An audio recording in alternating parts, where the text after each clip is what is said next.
BJP চাইছে মুসলমান সম্প্রদায়ের হাতের মানুষের হাতে হিন্দু সম্প্রদায়ের মানুষ মার খাক, যাতে তাদের ভোটটা বাড়ে। সেই ফাঁদে দয়া করে পা দেবেন না। লকআপ বিল নিয়ে আমরা সুপ্রিম কোর্টে শেষ পর্যন্ত লড়ব। এই সরকার চলে যাবে, ওই বিল আবার আমরা উইথড্র করে নেব, নতুন যে সরকার আসবে। আজকে রাস্তায় দাঁড়িয়ে অরাজকতা করছেন, তারা লকআপ বিলকে সমর্থন করছেন, বিজেপিকে শক্ত করার চেষ্টা করছেন। অশান্তি করলে সেন্ট্রাল গভর্নমেন্ট এখানে হস্তক্ষেপ করবে, তাতে আপনাদের ক্ষতি হবে। ওয়াকফ বিল ইমপ্লিমেন্ট হয়ে যাবে যদি তৃণমূল সরকার না থাকে। সেইটা দয়া করে করবেন না, করবেন না, করবেন না। ফিরহাদ হাকিমের বক্তব্য আমরা শুনছিলাম। তৃণমূল কংগ্রেস নেতা কুণাল ঘোষ, তার বক্তব্য শোনাবো এবার।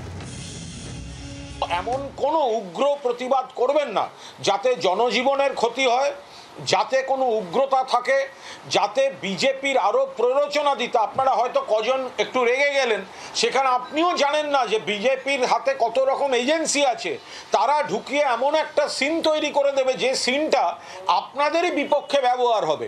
ফলে দয়া করে এগুলো করবেন না। বাংলার আওয়াজ, বাঙালির আবেগ, জি 24 ঘন্টা।